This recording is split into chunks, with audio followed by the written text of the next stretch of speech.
नमस्कार। आज समझने की कोशिश कर रहे हैं ऑटो अकूस्टिक इमिशन। ऑटो यानी कि कान, अकूस्टिक यानी कि आवाज, इमिशन यानी कि इमिशन। दूसरी तरह से अगर हम समझे इसको, ऑटो मतलब ये आपो आप, अकूस्टिक मतलब कि आवाज, ई मतलब कि इमिशन। कहने का मतलब ये है कि जब तक 1970 नहीं आया था तब तक सब सुकून था। सुकून इसलिए था क्योंकि हमें ये खूब समझ में आता था कि कान के अंदर आवाज जाती है। और ह्यूगो वॉन वेकेसी साहब ने एक थ्योरी नहीं दिया था, ट्रैवलिंग वेव थ्योरी, और नोबेल अवार्ड भी मिला था उनको, जिसमें कि वो बोलते थे कि ये 33 मिलीमीटर लंबा कॉकलिया, 33 मिलीमीटर यानी कि 3 सेंटीमीटर से थोड़ा बड़ा है ना, इतना ही बड़ा होता है कॉकलिया हमारा, समझ लीजिए 33 मिलीमीटर। बस इसी कॉकलिया में लगभग तरंग उठते हैं, और जिस जगह तरंग उठ गई वो फ्रीक्वेंसी में सुनाई दे दी। अब सोचिए, साधारण ज्ञान 20,000 हर्ट्ज से लेके 20,000 हर्ट्ज तक, यानी कि 10,000 डॉट्स होते होंगे इसमें, जहां की पीक्स बनते होंगे और हमें सुनाई देता होगा। असंभव, इतनी छोटी जगह में पता नहीं ऐसे पीक्स कैसे बनते हैं, संभव नहीं है ये अपने में। फिर भी यही थ्योरी आज तक चलता है, और अभी भी मैं आपको समझा रहा हूं उसी के माध्यम से कि हम फ्रीक्वेंसी ऐसे सुनते हैं या तारता ऐसे सुनते हैं, तीव्रता या इंटेंसिटी ऑफ साउंड कैसे सुनते हैं। इंटेंसिटी ऑफ साउंड समझने के लिए कैंप एंड गोल्ड का 1970 का थ्योरी समझना जरूरी है, जिसमें कि उन्होंने ये बोला कि भाई साहब, कॉकलिया सिर्फ एक डेड ऑर्गन के जैसा तरंग नहीं उठाता जगह जगह और पीक्स के हिसाब से सुनाई नहीं देता। कॉकलिया के अंदर होता है ऑर्गन ऑफ कॉटी। ऑर्गन ऑफ कॉटी बनता है किसके ऊपर? बेसिलर मेम्ब्रेन के ऊपर। ये रहा बेसिलर मेम्ब्रेन। बेसिलर मेम्ब्रेन के ऊपर बैठता है ऑर्गन ऑफ कॉटी। ऑर्गन ऑफ कॉटी में क्या क्या होता है? इनर हेयर सेल, ये हुआ ना IHC। Outer hair cell 3 layer OHC। Tectorial membrane उसके ऊपर, और ये बैठा हुआ है बेसिलर मेम्ब्रेन के ऊपर। ये धंसा हुआ किसके अंदर? स्केला मीडिया के ऊपर। स्केला मीडिया का अपना होता है चार्ज, और आउटर हेयर सेल के अंदर होते हैं अपने चार्ज। तो ये जो बेसिलर मेम्ब्रेन के ऊपर बैठा हुआ चीज है, इसे बोलते हैं organ of Corti. Inner hair cell, outer hair cell. और ऐसा बोला गया कि जब भी कोई एक आवाज आती है तो क्या होता है? एक कंपन उठती है। और वो कंपन उठती है किसके ऊपर? बेसिलर मेम्ब्रेन के ऊपर। बेसिलर मेम्ब्रेन के ऊपर जब ये कंपन उठती है तो आपो आप क्या होता है? ये जो हेयर सेल के ऊपर, ये जो हेयर्स है ना, इसके ऊपर सेल्स, हेयर सेल्स के ऊपर, इनमें उठती है कंपन। और इस कंपन के चलते क्या होता है कि एक इलेक्ट्रिकल चेंज आती है सेल के अंदर, और ये इलेक्ट्रिकल चेंज नर्व के माध्यम से होते हुए इनर हेयर सेल से ब्रेन को जाती है, यानी कि एफरेंट ऊपर की तरफ जाती है इनर हेयर सेल से ब्रेन की तरफ। लेकिन इनर हेयर सेल में वो ताकत नहीं होती कि वो धीमी आवाजों को सुन सके, जोर की आवाजों को सुनता। मतलब समझ लो कि 60-70 डेसिबल के ऊपर का आवाज आया तो इसमें से कुछ कंपन आएगी और ये जाएगा ऊपर की तरफ, कहाँ? एफरेंट लेके जाएगा इंफॉर्मेशन। लेकिन जो आउटर हेयर सेल है यहाँ 3 रो का, इनका काम होता है कि जो धीमी आवाज भी है उसको बड़ा करे, यानी कि एम्पलीफाई करे, यानी कि माइक्रोफोन का काम करता है। माइक्रोफोन का काम करता है कौन? Outer hair cell. कैसे काम करता है? काम कुछ इस तरह से करता है कि 3 रो हो गए इसके, और इनके जो ऊपर के हेयर्स हो गए, ये हेयर टेक्टोरियल मेम्ब्रेन के अंदर धंसे होते हैं। इनर हेयर सेल्स के नहीं धंसे होते हैं, आउटर हेयर सेल के धंसे होते हैं। जैसे ही एक तरंग उठी तो ये इस तरंग के चक्कर में क्या होता है? ये हेयर सेल्स हिले और खिंचाव आता है हेयर्स में।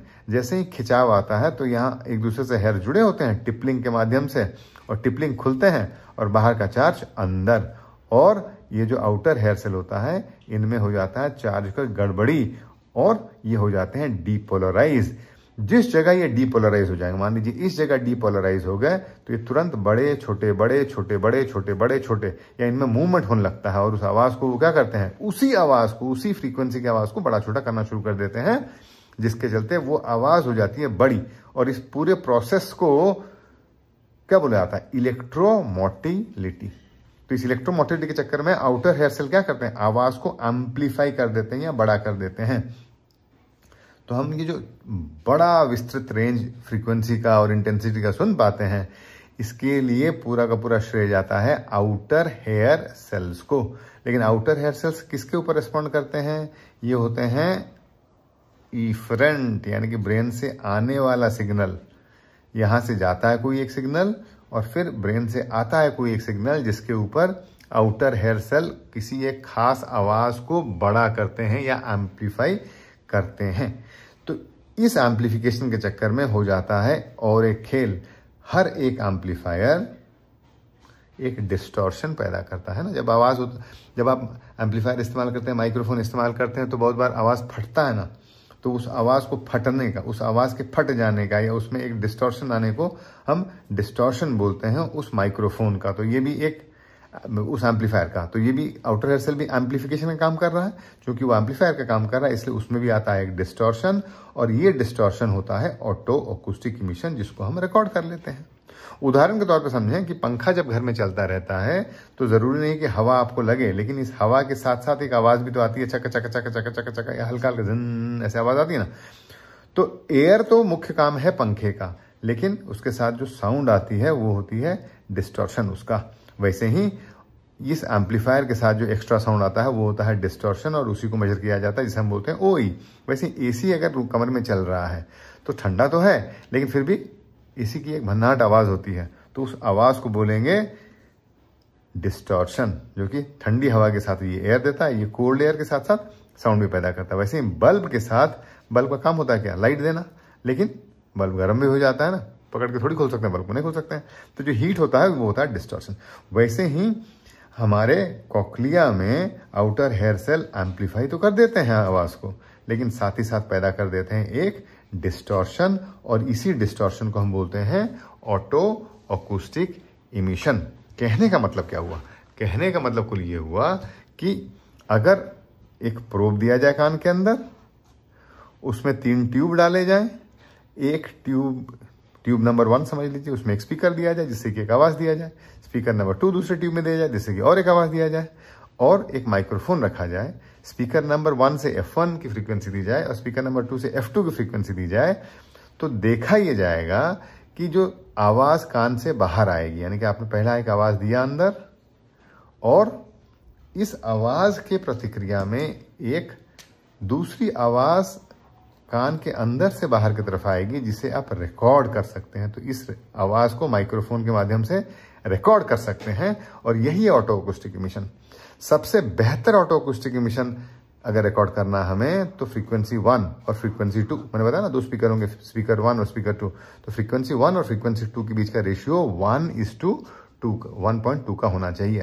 कहने का मतलब कि हम अगर पहले फ्रीक्वेंसी को 1000 हर्ट्ज पे रखें और दूसरे फ्रीक्वेंसी को 1200 हर्ट्ज पे रखें, और इसके माध्यम से स्पीकर्स के माध्यम से कान के अंदर 1000 हर्ट्ज और 1200 हर्ट्ज दें, तो जो डीपीओ या जो बाहर निकल के आएगा आवाज वो होगा 2F1 - F2। 2F1 यानी कि 2000 - F2 1200, तो इन दोनों को अगर माइनस करें तो होता है 800 हर्ट्ज। तो इस तरह से अगर आप देखें तो पहला F1 अगर इस जगह मैं दिखाता हूं, चित्र दिखेगा आपको किताबों में, ये F1 समझ लीजिए 1 किलो हर्ट्ज है, और ये F2 आपका 1:2 होना चाहिए बेस्ट, तो 1.2 किलो हर्ट्ज है। तो आपका F1 - F2 जो होगा ये होगा 800 हर्ट्ज। तो ये 800 हर्ट्ज जो है ये DPOAE है। तो इस तरह हम क्या कर सकते हैं कि हमारे जितने भी फ्रीक्वेंसी है 250, 500 hertz, 1 kilo hertz, 2 kilo hertz, 4 kilo hertz, 8 kilo hertz, इनके इर्द गिर्द फ्रीक्वेंसीज को ऐसे जमा दें कि लगभग उस जगह का DPOAE निकले। जैसे कि 800 हर्ट्ज है ना, ये लगभग 1 किलो हर्ट्ज के आसपास का निकल जाएगा DPOAE। उसी तरह से 0.5 का निकल जाएगा आसपास अगर आप अरेंज कर दें। तो इस तरह से आप एक ऑडियोग्राम के हिसाब से भी देख सकते हैं कि आपके पूरे कान के जो हियरिंग थ्रेशोल्ड का रेंज है, पूरे में तो नहीं देख सकते हैं, लेकिन लगभग 2 किलोहर्ट्ज के नीचे अच्छा प्रेडिक्शन देता है कि आपके हेयर सेल्स अच्छे हैं कि नहीं है। ध्यान रखें, DPOAE या TOAE या ऑटो अकूस्टिक इमिशन सिर्फ आउटर हेयर सेल्स के बारे में ही बताते हैं कि आउटर हेयर सेल्स काम कर रहे हैं कि नहीं कर रहे हैं। इससे ज्यादा कुछ नहीं बताते हैं। डिग्री ऑफ हियरिंग लॉस नहीं बताते हैं, वो सिर्फ बताते हैं कि आउटर हेयर सेल्स काम कर रहे हैं कि नहीं। और अमूमन आउटर हेयर सेल्स जब काम करते हैं तो हियरिंग सेंसिटिविटी अच्छा होता है हमारा। तो एक बहुत बेहतरीन स्क्रीनिंग टेस्ट का काम करता है ऑटो अकूस्टिक इमिशन। तो ऑटो अकूस्टिक इमिशन कितने तरह के हुए भाई? ऑटो अकूस्टिक इमिशन अगर हम देखें तो 2 तरह के हुए। एक स्पॉन्टेनियस, जो कि लगभग हर किसी में होता है, हर किसी में तो नहीं होता, लगभग 50% लोगों में होता है। यानी कि बिना कुछ किए कान के अंदर एक माइक्रोफोन डाउन तो कोई ना कोई आवाज बाहर आती रहेगी जिसको आप रिकॉर्ड कर सकते हैं।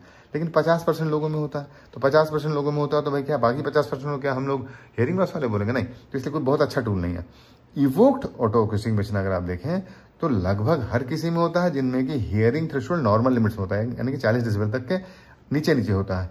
तो इवोक्ड अगर हम देखें तो 2 तरह से हम उसको इवोक कर सकते हैं या पैदा कर सकते हैं। एक है TEOE या transient evoked auto acoustic emission, जिसमें कि क्लिक्स हम देते हैं, और दूसरा है DPOE distortion product otoacoustic emission, जिसमें कि हम 2 फ्रीक्वेंसी F1 F2 देते हैं, रेशियो 1:1.2 रखते हैं ताकि इसका जो रिजल्टेंट आए वो हमारा distortion product otoacoustic emission आ जाए।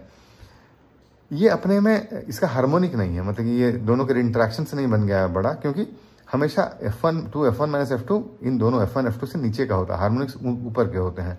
वैसे ही ये टिनाइटस भी नहीं है। टिनाइटस अमूमन रिकॉर्ड नहीं किया जा पाता अगर वो पल्सेटाइल टिनाइटस ना हो, व्यक्ति को कान के अंदर आपो आप खुद को ही सुनाई देता है, लेकिन यहाँ आप रिकॉर्ड कर सकते हैं इसको, इसलिए ये टिनाइटस भी नहीं है, ध्यान रखिएगा। ना हार्मोनिक है ना टिनाइटस है। ये किसके लिए किया जा सकता है? ये बहुत ही एक शानदार टूल है जो कि पूरा रिवोल्यूशनाइज कर गया हमारे ऑडियोलॉजी को। और स्क्रीनिंग, न्यूबॉर्न हियरिंग स्क्रीनिंग, हम जानते हैं कि हियरिंग लॉस लगभग 10,000 में 3 बच्चों को तो प्रोफाउंड हियरिंग लॉस होता ही होता है पैदाइशी, और कईयों को भी हियरिंग लॉस होता है। इसलिए एक स्क्रीनिंग टूल के हिसाब से बहुत बेहतर इस्तेमाल होता है, नॉन इन्वेजिव, तुरंत किया जा सकता है। दूसरा आप देख सकते हैं कि कॉक्लियर हियरिंग लॉस है या रेट्रोकॉक्लियर हियरिंग लॉस है। मान लीजिए कि नर्व के अंदर ट्यूमर यहाँ से है, ऑडिटरी नर्व निकल रहा है, इसमें एक ट्यूमर है और हियरिंग लॉस है, तो वहाँ ऑटोअकूस्टिक इमिशन सही रहेगा, क्योंकि आउटर हेयर सेल सही है अपने में। अब यही अगर आप देखें कि आउटर हेयर सेल खराब है आपका और हियरिंग लॉस है, तो ऑटोअकूस्टिक इमिशन वो भी पकड़ में आता है, तो कॉक्लियर वर्सेस रेट्रोकॉक्लियर कर सकते हैं। प्राइमरी ऑटो न्यूरोपैथी होता है ना, इनर हेयर सेल का जो अपना सिनाप्स होता है सारा का सारा सिंक्रोनी में, उसमें भी ऑटोअकूस्टिक इमिशन रहता है, लेकिन बेरा गायब होगा। तो समझ में आता है कि नर्व में इश्यूज है, ना कि कॉक्लिया के लेवल पे, आउटर हेयर सेल्स के लेवल पे प्रॉब्लम नहीं है।